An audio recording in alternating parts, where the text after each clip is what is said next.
एक सेवक ने गुरुजी के आगे अरदास की, महाराज जी, मेरी बहन की शादी है, आज 1 महीना रह गया है, तो मैं 10 दिन के लिए वहां जाऊंगा, कृपया करें। आप भी साथ चले तो अच्छी बात है। गुरुजी ने कहा, बेटा देखो टाइम बताएगा, नहीं तो तेरे को तो हम जाने ही देंगे। उस सेवक ने बीच बीच में इशारा गुरुजी की तरफ किया कि गुरुजी कुछ ना कुछ मेरी मदद कर दे। आखिर वह दिन नज़दीक आ गया।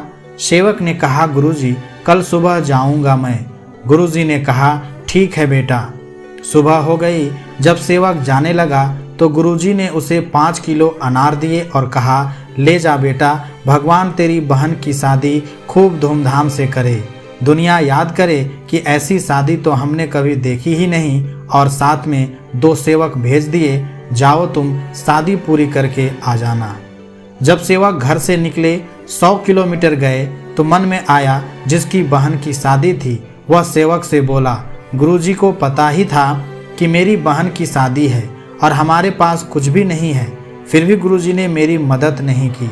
2-3 दिन के बाद वह अपने घर पहुंच गया। उसका घर राजस्थान रेतीली इलाके में था। वहाँ कोई फसल नहीं होती थी। वहाँ के राजा की लड़की बीमार हो गई तो वैद्य जी ने बताया कि इस लड़की को अनार के साथ यह दवाई दी जाएगी तो यह लड़की ठीक हो जाएगी। राजा ने मुनादी करवा रखी थी, अगर किसी के पास अनार है तो राजा उसे बहुत ही इनाम देंगे। इधर मुनादी वाले ने आवाज़ लगाई, अगर किसी के पास अनार है तो जल्दी आ जाओ, राजा को अनारों की सख्त ज़रूरत है। जब यह आवाज़ उन सेवकों के कानों में पड़ी तो वह सेवक उस मुनादी वाले के पास गए और कहा कि हमारे पास अनार है, चलो राजा जी के पास। राजा जी को अनार दिए गए। अनार का जूस निकाला गया और लड़की को दवाई दी गई तो लड़की ठीक ठाक हो गई। राजा जी ने पूछा, तुम कहाँ से आए हो? तो उसने सारी हकीकत बता दी। तो राजा ने कहा, ठीक है, तुम्हारी बहन की शादी मैं कराऊंगा। राजा जी ने हुक्म दिया, ऐसी शादी होनी चाहिए कि लोग यह कहे कि यह राजा की लड़की की शादी है। सब बारातियों को सोने चांदी गहने के उपहार दिए गए। बारात की सेवा बहुत अच्छी हुई। लड़की को बहुत सारा धन दिया गया। लड़की के माँ बाप को बहुत ही ज़मीन जायदाद व आलीशान मकान और बहुत सारे रुपये पैसे दिए गए। लड़की भी राजी खुशी विदा होकर चली गई। अब सेवक सोच रहे हैं कि गुरु की महिमा गुरु ही जाने। हम न जाने क्या क्या सोच रहे थे गुरु जी के बारे में।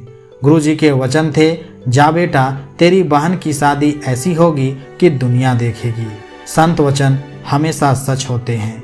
दोस्तों, यह कहानी हमें एक सीख देती है कि संतों के वचन के अंदर ताकत होती है, लेकिन हम नहीं समझते।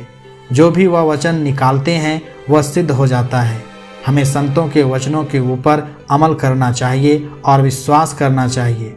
न जाने संत मौज में आकर क्या दे दे और रंग से राजा बना दे।